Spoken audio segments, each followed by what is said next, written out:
എൻ്റെ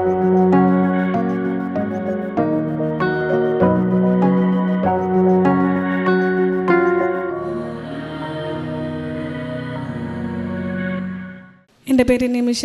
ഞാൻ ആലുവയിൽ നിന്ന് വരുന്ന. ഞാൻ കഴിഞ്ഞ വർഷം സെപ്റ്റംബറിലാണ് ആദ്യമായി കൃപാസനത്തിൽ വന്നത്. ഞാൻ കൃപാസനത്തെ പറ്റി കേൾക്കാൻ തുടങ്ങിയിട്ട് കുറേ നാളായി. പക്ഷെ എനിക്ക് ഇങ്ങോട്ട് വരണമെന്ന് എനിക്കധികം ആഗ്രഹമൊന്നും ഉണ്ടായിരുന്നില്ല. എന്നാൽ ഞാൻ മാതാവിൻ്റെ അടുത്ത് പോയി പ്രാർത്ഥിക്കുകയും പള്ളിയിലൊക്കെ പോണ ഒരാളായിരുന്നു. പക്ഷേ ഇവിടത്തോട് എനിക്ക് അത്ര വിശ്വാസമില്ലായിരുന്നു. പിന്നെ എൻ്റെ മമ്മി പറഞ്ഞു നമുക്ക് കൃപാസനത്തിൽ പോവാം, കാരണം അത്ര പ്രശ്നങ്ങൾ എൻ്റെ വീട്ടിലുണ്ട്. അങ്ങനെ മമ്മി നിർബന്ധിച്ചുകൊണ്ട് ഞാൻ കൃപാസനത്തിൽ ഞാൻ മമ്മിയുടെ ഒപ്പം വന്നു. ഞാനാണ് ഉടമ്പടി എടുത്തത്. ഞാൻ ഉടമ്പടി എടുത്തെങ്കിലും മമ്മിയുടെ നിർബന്ധപ്രകാരം മാത്രമാണ് ഞാൻ ഉടമ്പടി എടുത്തത്. ഞാൻ എടുത്തെങ്കിലും എനിക്ക് നല്ല രീതിയിൽ കംപ്ലീറ്റ് ചെയ്യാൻ പറ്റിയില്ല. സാക്ഷ്യങ്ങളൊന്നും ഞാൻ കേട്ടിട്ടുണ്ടായിരുന്നില്ല. അപ്പോൾ എൻ്റെ മമ്മി എപ്പോഴും പ്രാർത്ഥിക്കുന്ന ഒരാളായതുകൊണ്ട് മമ്മീൻ്റെ അടുത്ത് പറഞ്ഞു, നീ എടുത്തിട്ട് കാര്യമില്ല, ഞാൻ എൻ്റെ മമ്മിയുടെ പേരിലോട്ടാക്കിയിട്ട് ഉടമ്പടി എടുത്തോളാം എന്ന് പറഞ്ഞു. ഞാനത് സമ്മതിച്ച് മമ്മി രണ്ടാമത് ഉടമ്പടി മമ്മിയുടെ പേരിലോട്ടാക്കിയിട്ട് ഉടമ്പടി എടുത്ത് അങ്ങനെ ഞങ്ങൾ രണ്ടുപേരും ഒരുമിച്ച് പ്രാർത്ഥിക്കാൻ തുടങ്ങിയപ്പോൾ ഞാൻ ചെറിയൊരു വിശ്വാസത്തിലോട്ട് വന്ന് ഞാൻ സാക്ഷ്യങ്ങൾ കേൾക്കാൻ തുടങ്ങിയപ്പോഴാണ് എനിക്ക് കൂടുതൽ വിശ്വാസം വന്നത്. അപ്പം മമ്മിയുടെ ഉടമ്പടിയിൽ എൻ്റെ കാര്യങ്ങൾ വെച്ചിട്ടുണ്ടായിരുന്നു. അപ്പോൾ എല്ലാവരും സാക്ഷ്യത്തിൽ അതിന് മുമ്പായാലും എൻ്റെ ഫ്രണ്ട്സൊക്കെ പുറത്തോട്ട് പോണ കാര്യങ്ങൾ കേൾക്കുന്നുണ്ട്. പുറത്തോട്ട് കാനഡ, UK എല്ലാം പോകുന്നുണ്ട്. അപ്പോൾ എനിക്കൊരിക്കലും പുറത്തേക്ക് പോകണമെന്നുള്ളൊരാഗ്രഹം ഉണ്ടായിരുന്ന ഒരാളല്ല ഞാൻ. പക്ഷേ ഉടമ്പടിയിൽ ഞാൻ വെച്ചായിരുന്നു ഇങ്ങനെ മാതാവിൻ്റെ ഹിതം അറിയണം, എൻ്റെ മുന്നോട്ടുള്ള ജീവിതം എന്താണെന്ന് ചോദിച്ചിട്ട് ഞാൻ മമ്മിയുടെ അടുത്ത് നിയോഗം വെക്കാൻ പറഞ്ഞായിരുന്നു. അങ്ങനെ വെച്ചെങ്കിലും എനിക്ക് ഇവിടെയൊക്കെ തന്നെ നിൽക്കണം എന്നുള്ളൊരു വിചാരത്തിലായതുകൊണ്ട് ഞാൻ കൂടുതൽ അതിനെപ്പറ്റി ഞാൻ മമ്മിയുടെ ഒപ്പം നിന്ന് പ്രാർത്ഥിക്കും, കൂടുതൽ ഞാൻ പ്രാർത്ഥിച്ചിട്ടില്ല അതിനെപ്പറ്റി. അങ്ങനെ എല്ലാവരും പറഞ്ഞു IELTS എഴുതാൻ പറഞ്ഞു. അപ്പോൾ ഞാൻ IELTS എഴുതാൻ ഞാൻ ജോലിക്ക് പോണ ആളാണ്. അപ്പോൾ എനിക്ക് ഓൺലൈൻ ക്ലാസ്സാണ് ഞാൻ IELTSൻ്റെ എടുത്തത്, 20 ദിവസത്തെ ക്ലാസ്. അപ്പോൾ എനിക്ക് വലിയ ആഗ്രഹമില്ലാത്തതുകൊണ്ടാണ് ഞാൻ അങ്ങനത്തെ ഒരു ക്ലാസ് എടുത്തതും. പിന്നെ സാമ്പത്തികമായിട്ട് എനിക്ക് ഡെയിലി ക്ലാസ്സിൽ പോയി വരാനുള്ള സാമ്പത്തികം എൻ്റെ കയ്യിലില്ല. ഞാൻ തന്നെ എൻ്റെ പഠിപ്പിനുള്ളത് മമ്മിയുടെ സപ്പോർട്ടോടെയാണ് ഞാൻ IELTSന് ചേർന്നത്. അങ്ങനെ ഞാൻ IELTSൻ്റെ എക്സാമിന് വേണ്ടി പ്രിപ്പയറായി അച്ഛനെ കാണാൻ വരാൻ നോക്കി. പക്ഷേ എനിക്ക് ഹോൾ ടിക്കറ്റ് കിട്ടാത്തതുകൊണ്ട് എനിക്ക് അച്ഛനെ കാണാൻ പറ്റിയില്ല. ഞാൻ എക്സാം എഴുതി, എനിക്ക് കിട്ടിയില്ല, എനിക്ക് ഒരു പോയിന്റിൽ പോയി. അപ്പം ഞാൻ മാതാവിൻ്റെ അടുത്ത് ചോദിച്ചു, മാതാവേ ഞാൻ എന്താ ചെയ്യേണ്ടത്, IELTS കിട്ടിയില്ല, കുഴപ്പമില്ല എന്നും മാതാവിൻ്റെ ഹിതമനുസരിച്ച് ഞാൻ പോയിട്ടുള്ളൂ, യേശുവിൻ്റെ ഇഷ്ടത്തിനെ മുന്നോട്ട് പോയിട്ടുള്ളൂ, എൻ്റെ ഒരു തീരുമാനങ്ങളും ഉണ്ടായിട്ടില്ല. അപ്പോൾ എൻ്റെ ചേച്ചി UK-യിലാണ്. അപ്പോൾ ചേച്ചി എൻ്റെ അടുത്ത് പറഞ്ഞു, വന്നെയാണെങ്കിൽ ഈ സെപ്റ്റംബറിൽ കയറണം, കാരണം ഡിപ്പെൻഡിന് സെപ്റ്റംബറോടെ അവിടെ നിർത്തലാക്കണേന്, ജനുവരിയിലൊന്നും എടുക്കില്ല എന്ന് പറഞ്ഞു.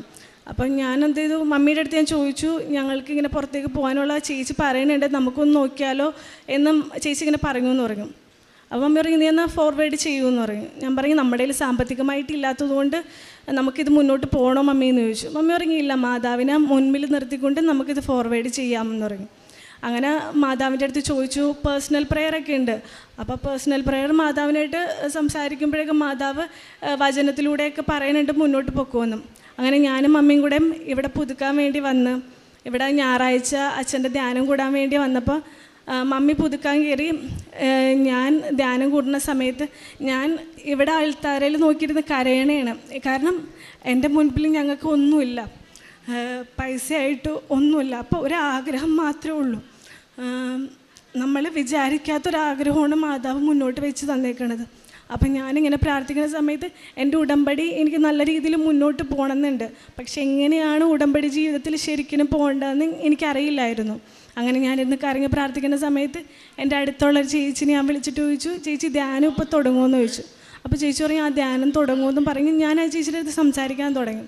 അപ്പോൾ ആ ചേച്ചിയുടെ അടുത്ത് ഞാൻ ചോദിച്ചപ്പോൾ ചേച്ചി ഇവിടെ 8 വർഷമായിട്ട് തന്നെയാണ്. ആ ചേച്ചി ഒരു ഹിന്ദു ചേച്ചിയാണ്. അപ്പം ഞാൻ ആ ചേച്ചിനോട് സംസാരിച്ചു. ഞാൻ ആ ചേച്ചിയുടെ അടുത്ത് പറഞ്ഞു, ഞാനിങ്ങനെ പുറത്തോട്ട് പോകണമുള്ളൊരാഗ്രഹം വെച്ചിട്ടുണ്ട്, എനിക്കറിയില്ല, കാരണം എൻ്റെ കയ്യിൽ 0 ബാലൻസ് ആണെന്ന് പറഞ്ഞു. അപ്പോൾ ആ ചേച്ചി മാതാവിനെ പറ്റി ഒരുപാട് എനിക്ക് പറഞ്ഞു തരാൻ തുടങ്ങി. മാതാവിനെ പറ്റി ആ സമയത്ത് ഞാൻ അറിഞ്ഞതും ആ ധ്യാനത്തിൽ നിന്ന് ഫുൾ കരഞ്ഞ് ഞാൻ പ്രാർത്ഥിച്ചു. അതെങ്ങനെ ആ ചേച്ചിയുടെ നമ്പർ വാങ്ങിച്ചു, ഞാൻ എപ്പോഴും കോണ്ടാക്ട് ചെയ്യും. പിന്നെ ഈ ചേച്ചി എന്നെ ഉടമ്പടി ജീവിതം എന്താണെന്ന് ഈ ചേച്ചി എനിക്ക് പറഞ്ഞു തരാൻ തുടങ്ങി. ശരിക്കും യേശു പറഞ്ഞ പോലെ നിനക്ക് മുൻപ് ഒരു ദൂതൻ അയക്കണ പോലെ എനിക്ക് വേണ്ടി ആ ചേച്ചിനെ അയക്കുകയായിരുന്നു എൻ്റെ ഇവിടെ നിന്ന് എൻ്റെ കൃപാസനമ്മ. എനിക്ക് ധ്യാനത്തിൻ്റെ കാര്യങ്ങളും പേപ്പറിൻ്റെ കാര്യങ്ങളും, ഞാൻ പേപ്പറൊക്കെ വാങ്ങിച്ചിട്ട് കൊടുക്കാൻ ഭയങ്കര മടിയുള്ള ആളായിരുന്നു. ഭയങ്കര ഇങ്ങനെ നടന്ന് കൊടുക്കണ്ടേ എന്നുള്ളൊരു മടിയായിരുന്നു. അപ്പോൾ ചേച്ചി എൻ്റെ അടുത്ത് പേപ്പർ കൊടുക്കണ കാര്യങ്ങളും, പിന്നെ ഒരിക്കലും നിൻ്റെ നിയോഗം വെച്ച് പ്രാർത്ഥിക്കരുത്, മാതാവിലോട്ടുള്ള വിശ്വാസത്തിന് വേണ്ടി പ്രാർത്ഥിക്കാൻ പറഞ്ഞു. ഞാനതെൻ്റെ മമ്മിക്ക് പറഞ്ഞു കൊടുത്തു. ലാസ്റ്റ് എൻ്റെ പ്രോസസ്സിങ് മുന്നോട്ട് പോണേണ്. അതിൻ്റെ ഇടയ്ക്ക് പേപ്പറിൻ്റെ കാര്യങ്ങളായാലും കുറേ വീട്ടിൽ പേപ്പർ ഇരിപ്പുണ്ടായിരുന്നു. ഞാൻ കൊടുക്കാൻ മടിഞ്ഞ പേപ്പറൊക്കെ ഞാൻ ഈ ചേച്ചി പറഞ്ഞ് എല്ലാവർക്കും കൊണ്ടുപോയി കൊടുക്കുന്നു. പിന്നെ എനിക്കത് ഭയങ്കര ഒരു ഇഷ്ടമായി തുടങ്ങി, പേപ്പർ കൊടുക്കാനും ഉപ്പിട്ട് വീട്ടിൽ ചുറ്റിനും പ്രാർത്ഥിക്കാനൊക്കെ തുടങ്ങി. അങ്ങനെ എനിക്ക് ഓഫർ ലെറ്റർ വന്ന് 2 സൈഡിൽ നിന്ന് എനിക്ക് ഓഫർ ലെറ്റർ വന്നു. അപ്പോൾ ഓഫർ ലെറ്റർ വന്നപ്പോൾ അച്ഛനെ കൊണ്ടുവന്ന് കാണിച്ച്, എൻ്റെ പാസ്പോർട്ടും ചേട്ടൻ്റെ പാസ്പോർട്ടും പിന്നെ എൻ്റെ 2 ഓഫർ ലെറ്ററായിട്ട് വന്ന് ഞാൻ കാണിച്ച് അച്ഛൻ തലക്ക് പിടിച്ച് പ്രാർത്ഥിച്ച് ഞാൻ പോയി. അതിലൊരു ഇൻ്റർവ്യൂ എനിക്ക് അറ്റൻഡ് ചെയ്തിട്ട് എനിക്ക് കിട്ടിയില്ലായിരുന്നു. കാരണം എൻ്റെ വീട്ടിൽ നെറ്റൊന്നും ഇല്ലാത്തതുകൊണ്ട് എനിക്ക് ഫോണിൽ നെറ്റ് വെച്ചിട്ട് ഞാൻ അറ്റൻഡ് ചെയ്തപ്പോൾ നെറ്റിൻ്റെ പ്രോബ്ലം കൊണ്ട് അവരെനിക്ക് സെലക്ഷൻ തന്നില്ല. പിന്നെ ഉണ്ടായിരുന്നത് വേറൊരു ഇൻ്റർവ്യൂ ആണ്. അപ്പോൾ അവർ പറഞ്ഞിട്ടുണ്ട് ഫോണിൽ ഇൻ്റർവ്യൂ വെക്കരുത്, പിന്നെ നല്ല വൈഫൈ ഒക്കെ വേണമെന്ന്. അപ്പം ഞങ്ങളാണെങ്കിൽ എല്ലാ ദിവസവും പള്ളിയിൽ പോകും, മമ്മി നിത്യാരാധന പള്ളിയിൽ എല്ലാ ദിവസവും പോകും. അപ്പോൾ അവിടുത്തെ സിസ്റ്റർമാർക്ക് ഞങ്ങളുടെ കാര്യങ്ങളെല്ലാം അറിയാം. അപ്പോൾ സിസ്റ്റർ പറഞ്ഞു, സാറില്ല ഇവിടെ വന്ന് ഇൻ്റർവ്യൂ കൂടിക്കോ, എപ്പോഴാണെന്ന് വിചാരിച്ചാൽ വന്നാൽ മതി, ഞങ്ങൾ അതിനുള്ള അറേഞ്ച്മെൻറ്റ് ചെയ്തു തരാമെന്ന് പറഞ്ഞു. ശരിക്കും ഞാൻ മാതാവിൻ്റെ അടുത്ത് പ്രാർത്ഥിച്ചായിരുന്നു. ഇൻ്റർവ്യൂ പോയി കഴിഞ്ഞാൽ തീർന്നു, പിന്നെ നമുക്ക് പോകാനേ പറ്റില്ല. ഞാൻ ആഗ്രഹിക്കാത്ത കാര്യമാണ് മാതാവ് എനിക്ക് തന്നേക്കണതെന്ന്. പക്ഷേ ആ സിസ്റ്റർമാർ എനിക്ക് വേണ്ടി അവിടെ ഇൻ്റർവ്യൂവിന് അവരുടേതായ ഒരു റൂം എനിക്ക് ഒരുക്കി തന്ന് സിസ്റ്റർമാരും മമ്മിയും അപ്പുറത്തിരുന്ന് പ്രാർത്ഥിച്ച്. അന്ന് ആ സമയത്ത് ഞാൻ പറഞ്ഞത് എന്താണെന്ന് പോലും എനിക്കറിയാൻ പാടില്ലായിരുന്നു. കാരണം വലിയ സൂപ്പറായിട്ട് ഇംഗ്ലീഷൊന്നും പറയുന്ന ആളല്ല. പക്ഷേ ആ സമയത്ത് എൻ്റെ മാതാവ് എൻ്റെ കൂടെ ഇരുന്നുകൊണ്ട് ഞാൻ നല്ല രീതിയിൽ പറഞ്ഞു. ഞാൻ ഉടമ്പടി തൈലവും ഉപ്പും കാശുരൂപം എല്ലാം വെച്ചിട്ട് ഞാൻ ഫോൺ വഴിയാണ് ഇൻ്റർവ്യൂ അറ്റൻഡ് ചെയ്തത്. പക്ഷെ അവർ ചോദിച്ചു ഫോൺ വഴിയാണ് അറ്റൻഡ് ചെയ്തതെന്ന്. ആ സമയത്ത് എനിക്ക് അവരെ കാണാൻ പറ്റില്ല. അപ്പം ഞാൻ മാതാവിൻ്റെ അടുത്ത് പറഞ്ഞിട്ടുണ്ടായിരുന്നു, മാതാവാണെങ്കിൽ അപ്പുറത്തിക്കുന്ന ആളെ എനിക്കൊന്ന് കാണിച്ച് തന്നെ എന്താണെന്ന് എനിക്ക് അറിയണമെന്ന് പറയാമായിരുന്നു. കാരണം ഇൻ്റർവ്യൂവിന് നമുക്ക് അപ്പുറത്തിക്കുന്ന ആളെ കാണാൻ പറ്റാത്തതുകൊണ്ട്. പക്ഷേ ആ സമയത്ത് ആ മാഡത്തിന് എന്നെ കാണാൻ പറ്റാത്തതുകൊണ്ട് മാഡം വീഡിയോ ഓൺ ചെയ്ത് എന്നിട്ട് എൻ്റെ അടുത്ത് പറയും പാസ്പോർട്ട് ശരിക്കും കാണിക്കുമെന്ന് പറയും. ശരിക്കും ഞാൻ നോക്കിയപ്പോൾ മാതാവിനെ പോലെ ഒരു സുന്ദരിയായൊരു ചേച്ചി. അപ്പോഴത്തേക്കും എനിക്ക് ഭയങ്കര സന്തോഷമായി, മാതാവിൻ്റെ കൂടെ ഉണ്ടെന്നുള്ള രീതിയിലായിരുന്നു. എന്നിട്ട് ഞാൻ ഇൻ്റർവ്യൂ അറ്റൻഡ് ചെയ്തു. ഇൻ്റർവ്യൂ അറ്റൻഡ് ചെയ്ത് കഴിഞ്ഞപ്പോൾ ഏജൻസിക്കാർ പറഞ്ഞു റിസൾട്ട് വരാൻ ടൈം എടുക്കും, 1 വീക്ക് എടുക്കും എന്ന് പറഞ്ഞു. അപ്പോൾ എനിക്ക് ഇൻ്റർവ്യൂ അറ്റൻഡ് ആയത് തന്നെ ഭയങ്കര ലേറ്റായിട്ടാണ്. അപ്പം ഞാൻ ഇവിടെ വന്ന് പ്രാർത്ഥിക്കുന്ന ആ ദിവസം തന്നെ മാതാവിൻ്റെ അടുത്ത് ഞാൻ പറഞ്ഞിട്ടുണ്ടായിരുന്നു, അച്ഛനെ കണ്ട ദിവസം, മാതാവാണ് ഇത് ആഗ്രഹിച്ചെങ്കിൽ എനിക്ക് മാതാവിൻ്റെ ദിവസം അല്ലെങ്കിൽ മാതാവിൻ്റെ ഡേറ്റിൽ എനിക്ക് തരണം. കാരണം ഞാൻ എടുത്ത് ചാടി ഒരു കുഴിയിലോട്ട് ചാടാനോ സ്വന്തം ഇഷ്ടത്തിന് കാണിക്കാനോ ഒന്നും എനിക്ക് താല്പര്യമില്ല എന്ന് പറയും. കാരണം ചുറ്റിനും എല്ലാവരും ഞങ്ങൾ അത്ര കുറേ പേര് സപ്പോർട്ട് ചെയ്യും, കുറേ പേര് ഞങ്ങൾ കുറ്റപ്പെടുത്തണേണ്, എന്തിനാണ് ഇങ്ങനെയൊക്കെ നിൽക്കണത്, കാശില്ലെങ്കിൽ പോകാൻ നിൽക്കേണ്ട കാര്യമില്ല എന്നൊക്കെ പറഞ്ഞ് ഞങ്ങൾ കുറ്റപ്പെടുത്തണേണ്. അപ്പം ഞാൻ മാതാവിൻ്റെ അടുത്ത് പറഞ്ഞ, മാതാവ് എനിക്ക് ഇൻ്റർവ്യൂവിന് ലേറ്റ് ആയായിരുന്നു, പക്ഷെ മാതാവ് എനിക്ക് തന്നത് 7-ാം തീയതി ആയിരുന്നു ഡേറ്റ് തന്നത് ഇൻ്റർവ്യൂവിന്. അപ്പോൾ എനിക്ക് മനസ്സിലായി ഇത് മാതാവ് തന്നെ ഉറപ്പിച്ച കാര്യമാണെന്ന്. എനിക്ക് റിസൾട്ട് വന്നത് ചൊവ്വാഴ്ച, അതായത് തിങ്കളാഴ്ച ഇൻ്റർവ്യൂ, ചൊവ്വാഴ്ച റിസൾട്ട് വന്നു. അപ്പോൾ ഏജൻസിയിലെ സൈഡിൽ നിന്നൊക്കെ വെച്ച് പറഞ്ഞു ഇത് ഭയങ്കര മിറാക്കിളാണ്, കാരണം 1 വീക്ക് എടുക്കുന്നതാണ് ഇൻ്റർവ്യൂവിൻ്റെ റിസൾട്ട് വരൽ, ഇതൊരു ദിവസത്തിനുള്ളിൽ വന്നല്ലോ എന്ന് പറയും. അത് ഞങ്ങൾക്ക് ഫീസ് അടയ്ക്കാൻ നേരത്ത് ഞങ്ങളുടെ കയ്യിലുള്ളത് ഞങ്ങളുടെ ഗോൾഡ് വിറ്റിട്ട് ഒരു 2 ലക്ഷം രൂപ മാത്രമാണ്. 8.5 ലക്ഷം രൂപ ഫീസ് അടയ്ക്കണം. 8 ലക്ഷം രൂപയാണ് ഫസ്റ്റ്. അവിടുത്തെ പൗണ്ട് റേറ്റ് അനുസരിച്ച് ആ സമയത്ത് ഭയങ്കര ഹൈ ആയിരുന്നു, ഞങ്ങൾക്ക് കാശ് വെക്കണുണ്ടായിരുന്നില്ല. പിന്നെ എല്ലാവരും സപ്പോർട്ട്, ആ സമയത്ത് ഒരുപാട് പേര് സപ്പോർട്ട് ചെയ്ത് എനിക്ക് ഡേറ്റിൻ്റെ തലേ ദിവസം പൗണ്ട് റേറ്റ് കുറയുകയും ചെയ്ത് ഒരു 8,30,000 രൂപയ്ക്ക് എനിക്ക് ഫീസ് അടയ്ക്കാൻ പറ്റി. ആ പൈസ റെഡിയായത് ആ തലേ ദിവസമാണ് എനിക്ക് പൈസ റെഡിയായത്. ഞാനങ്ങനെ ഫീസ് അടച്ച് കഴിഞ്ഞ് നിൽക്കുന്ന സമയത്താണ് എൻ്റെ വീട്ടിൽ ഞാനും എൻ്റെ അനിയനും കൂടെ ഒരു പ്രശ്നമുണ്ടായി. ഞങ്ങൾ തമ്മിൽ തല്ലുപിടിച്ചപ്പോൾ ഇവൻ ഭയങ്കര ഒരു പാവമാണ്. അവൻ അധികം സംസാരിക്കുക അങ്ങനെ ഒന്നുമല്ല, നല്ലൊരു മോനാണ്. അപ്പോൾ ഇവനെന്നെ ഭയങ്കരമായിട്ട് എൻ്റെ മേത്തോട്ട് ഇങ്ങനെ കൈ എന്നെ പിടിച്ച് തിരിച്ചപ്പോൾ ഞാൻ മാതാവിൻ്റെ അടുത്ത് ഓടി വന്നിട്ട് ഞാൻ പറഞ്ഞു, ഇവൻ എന്താണ് ഇങ്ങനെ ചെയ്തത്, ഇവനിങ്ങനെ ഒന്നും റിയാക്ട് ചെയ്യാത്ത ഒരാളാണല്ലോ, ഞങ്ങളുടെ പപ്പയോ ഞങ്ങളുടെ കൂടെ ഇല്ല, ഞങ്ങളെ സപ്പോർട്ട് ചെയ്ത് നിൽക്കണില്ല, ഇവനും എന്ത് ഇങ്ങനെ കാണിക്കണമെന്ന് ചോദിച്ചു. കാരണം അച്ഛൻ എപ്പോഴും പറയും നമ്മുടെ ലൈഫിൽ ഒരു കുരിശ് ഉണ്ടാവും, ആ കുരിശ് സ്നേഹത്തോടെ നമ്മളത് അക്സെപ്റ്റ് ചെയ്ത് പോകണമെന്നും. അപ്പം ഞങ്ങൾ ഈ പ്രോസസ്സിങ്ങിന് ഇറങ്ങിയപ്പോൾ മമ്മി എൻ്റെ അടുത്ത് പറഞ്ഞു, നമ്മുടെ ലൈഫിൽ ഒരുപാട് സഹനങ്ങൾ വരും, നമ്മളത് നിയന്ത്രിച്ച് കൺട്രോൾ ചെയ്ത് മാതാവിനോട് കൂടെ നിന്ന് പോയാലാണ് നമുക്ക് മുന്നോട്ട് പോകാൻ പറ്റുള്ളൂ എന്ന് പറയും. അപ്പം ഞാനിവിടെ പരിചയപ്പെട്ട ചേച്ചീനായിട്ട് എപ്പോഴും കോൺടാക്ട് ചെയ്യും. അപ്പോഴാ ചേച്ചി എന്നെ ഓരോ കാര്യങ്ങൾ പറഞ്ഞ് നമ്മളെ മോട്ടിവേറ്റ് ചെയ്ത് നമ്മളുടെ കൂടെ നിൽക്കും, മാതാവിനെ പറ്റി പറഞ്ഞു. അങ്ങനെ ഞാനും അമ്മയും കൂടെ പ്രാർത്ഥിക്കുന്ന സമയത്ത് മാതാവിൻ്റെ മണം കിട്ടിയായിരുന്നു. അപ്പോൾ തന്നെ ഞങ്ങൾ ഉറപ്പിച്ച് മാതാവ് എന്തായാലും കൂടെയുണ്ട്. കാരണം ഉടമ്പടി എടുത്ത ആ ടൈമിലൊക്കെ ഞാൻ പറഞ്ഞിരുന്നത് എല്ലാവർക്കും അനുഗ്രഹങ്ങൾ കിട്ടുന്നുണ്ട്, ഞങ്ങളെ മാത്രം മാതാവ് തിരിഞ്ഞു നോക്കണില്ല, ഞങ്ങളെ മാത്രം അനുഗ്രഹിക്കണില്ല എന്നാണ് ഞാൻ പറഞ്ഞിരുന്നത്. അപ്പോഴാണ് ഇങ്ങനത്തെ ഒരു രീതിയിൽ മാതാവ് കൂടെയുണ്ടെന്ന് മാതാവ് തെളിയിച്ചത്. അപ്പം അതിൻ്റെ തലേ ദിവസം ഞാൻ എൻ്റെ അനിയനായിട്ട് തലേ ദിവസം അന്ന് വൈകിട്ട് മമ്മി വന്നിട്ട് എൻ്റെ അടുത്ത് തുടങ്ങി മാതാവിൻ്റെ മണം കിട്ടിയായിരുന്നു എന്ന് പറയും. ഞാൻ പറഞ്ഞു എന്താണെന്നറിയില്ല, ഭയങ്കരമായിട്ട് മാതാവ് നമ്മുടെ കൂടെ ഉണ്ടല്ലോ, മമ്മിയുടെ കൂടെ ഉണ്ടല്ലോ എന്നൊക്കെ പറഞ്ഞ് മമ്മി പ്രാർത്ഥനയിലാണ്. അപ്പോൾ എന്നാലും എനിക്ക് ഭയങ്കര സങ്കടമാണ് ഇവനായിട്ട് തല്ലു പിടിച്ചേക്കണോണ്ട്. അപ്പോൾ ഞാൻ മാതാവിൻ്റെ അടുത്ത് വന്നിട്ട് പറഞ്ഞു, മാതാവേ അവൻ എന്ത് തെറ്റിലാണ്, അവൻ എന്തിങ്ങനെ കാണിക്കണമെന്ന് അറിയില്ല, നീ ഞങ്ങൾക്ക് കാണിച്ച് തരണം എന്ന് പറയും. മമ്മിയും ഞാനും കൂടി ഇരുന്ന് പ്രാർത്ഥിക്കുന്ന സമയത്ത് ഞങ്ങൾ ഇത് തന്നെ പറഞ്ഞു, മാതാവ് കാണിച്ചു തരുമെന്ന്. ഒരു ദിവസം കഴിഞ്ഞു, എന്നിട്ട് പിറ്റേ ദിവസം രാത്രി ഞാനും മമ്മിയും കൂടി ഇരുന്ന് പ്രാർത്ഥിച്ചിട്ട് ഞാൻ പറഞ്ഞു, ഒന്നും മാതാവ് കാണിച്ചു തന്നില്ലല്ലോ മമ്മി എന്നും പറഞ്ഞിട്ട് ഞങ്ങൾ കിടന്നുറങ്ങി. അന്നൊരു 1:30 മണിയായപ്പോൾ ഞങ്ങളുടെ വീടിൻ്റെ മുൻപിൽ വന്ന് ആരോ കൊട്ടി. ഞങ്ങൾ തുറന്ന് നോക്കിയപ്പോൾ കുറേ ആൾക്കാർ ഞങ്ങളുടെ വീടിൻ്റെ ഫ്രണ്ടിലിരിക്കണം. അപ്പോൾ എൻ്റെ അനിയൻ എന്തെന്ന് ചോദിച്ചു. ഞാൻ പറഞ്ഞു അവൻ ഉറങ്ങണേ എന്ന് പറഞ്ഞു. അവനെ വിളിക്കാൻ പറഞ്ഞു. അവനെ വിളിച്ച് കഴിഞ്ഞപ്പോൾ ഞങ്ങൾ ചോദിച്ചു, നിങ്ങൾ ആരാന്ന് ചോദിച്ചപ്പോൾ പോലീസിൽ നിന്നാണ് വന്നതെന്ന് പറഞ്ഞു. ആ സമയത്ത് എൻ്റെ മമ്മി മതിലും ചാരി മാതാവിൻ്റെ കാശുരൂപം കഴുത്തിലിട്ടിട്ടുണ്ടായിരുന്നു. ഇതും പിടിച്ചുകൊണ്ട് നിൽക്കുന്ന സമയത്ത് ഞാൻ മമ്മിയുടെ അടുത്ത് നിന്നിട്ട് പറയും, മമ്മി കൂളായിട്ടിരിക്കുക, നമ്മുടെ കൂടെ മാതാവിൻ്റെ എന്തായാലും നമുക്ക് കേൾക്കാമെന്ന് പറഞ്ഞു. അപ്പോൾ അവർ വന്നിട്ട് പറഞ്ഞു, ഞങ്ങൾ പോലീസിൽ നിന്നാണ്, ഇവൻ ഡ്രഗ്സ് ചെറുതായിട്ട് ഉപയോഗിക്കുന്നുണ്ടെന്ന് പറഞ്ഞു. ആ സമയത്ത് നമ്മൾക്ക് മാതാവ് മാത്രമേ ഉള്ളൂ, ചുറ്റിനും ആരും നമ്മുടെ സപ്പോർട്ടില്ല. അപ്പോഴത്തേക്കും മമ്മിയുടെ അടുത്ത് ഞാൻ പറയും, മമ്മി വീഴരുത്, മമ്മി മാതാവിനെ പിടിച്ച് പ്രാർത്ഥിച്ചുകൊണ്ടിരിക്കുന്നു പറഞ്ഞു. അങ്ങനെ ഞങ്ങൾ ചോദിച്ചപ്പോൾ അവർ പറഞ്ഞു, ഇവന് ഞങ്ങൾക്ക് കൊണ്ടുപോകണം, കാരണം ഡ്രഗ്സ് ഉപയോഗിക്കണത് പോലെ ഞങ്ങൾക്ക് ഒരു ചെറിയ ഇൻഫോർമേഷൻ കിട്ടിയിട്ടാണ് ഞങ്ങൾ വന്നേക്കണമെന്ന് പറഞ്ഞു. അപ്പോൾ പപ്പ പറഞ്ഞു, അതിന് നിങ്ങൾക്ക് ഇവിടെ ഒന്നും കിട്ടിയില്ലല്ലോ, പിന്നെ എങ്ങനെ ഇവനെ കൊണ്ടുപോകണമെന്ന് ചോദിച്ചു. അപ്പോൾ ഒരു 10-15 പോലീസുകാരാണ് ഞങ്ങളുടെ വീട്ടിൽ 1:30 വന്നേക്കണത്. അപ്പോൾ ഇവൻ അങ്ങോട്ട് മാറിയ സമയത്ത് ഇവൻ്റെ റൂമിൽ നിന്ന് തന്നെ ഇവർ സാധനം എടുത്ത് അത് കാണിച്ചു കഴിഞ്ഞിട്ട് ഇതാണ് തെളിവെന്നും പറഞ്ഞിട്ട് ഇവനെ കൊണ്ടുപോകുന്ന സമയത്ത് ഞാൻ ഇവൻ്റെ അടുത്ത് ചെന്നിട്ട് ഞാൻ പറഞ്ഞു, എടാ നീ ഇന്നലെ കാണിച്ചപ്പോൾ ഞാനും മമ്മിയും പറഞ്ഞതല്ലേ മാതാവ് നിനക്ക്, നീ തെറ്റായ വഴിയിലോട്ടാണെങ്കിൽ നീ ഇങ്ങനെ കാണിച്ചതിന് തരുമെന്ന് ഞാൻ പറഞ്ഞതല്ലേ എന്ന് ചോദിച്ചു. അപ്പോഴത്തേക്ക് അവനാകെ സങ്കടമായി, അവൻ കരഞ്ഞ് അവനെ രാത്രി പോലീസ് കൊണ്ടുപോയി. അപ്പം 1:30 മണി. അപ്പോൾ പോലീസുകാർ വന്നിട്ട് ഞങ്ങളുടെ അടുത്ത് പറഞ്ഞു, നിങ്ങൾ വരണ്ട, ജാമ്യം കിട്ടാത്ത കേസാണിത്, ജാമ്യത്തിൽ ഇറക്കണമെങ്കിൽ നല്ല കാശ് വേണമെന്ന് പറഞ്ഞു. അത് ആലപ്പുഴയിലത്തെ പോലീസുകാരാണ് വന്നേക്കണം, ഞങ്ങൾ ആലുവക്കാരാണ്, ആലപ്പുഴയിൽ നിന്നുള്ള പോലീസുകാർ. അപ്പോൾ കൃപാസന മാതാവിൻ്റെ രൂപം എൻ്റെ അനിയൻ്റെ റൂമിൽ വെച്ചിട്ടുണ്ട്. അപ്പം ഒരു പോലീസുകാരൻ വന്നിട്ട് ചോദിച്ചു, നിങ്ങൾ കൃപാസനത്തിൽ പോകുന്ന ആൾക്കാരാണോയെന്ന് ചോദിച്ചു. ഞങ്ങളറിയാം ആദ്യം ഞങ്ങൾ ഉടമ്പടിക്ക് എടുത്ത് കൃപാസനത്തിലെ ആൾക്കാരാണെന്ന് പറഞ്ഞു. ആണല്ലേ എന്നും പറഞ്ഞിട്ട് ഇവർ പോയിട്ട് ഞങ്ങളുടെ അടുത്തൊരു വരണ്ട കേട്ടോ, ഇനി ഒരാഴ്ചത്തേക്ക് നോക്കണ്ടെന്ന് പറഞ്ഞു.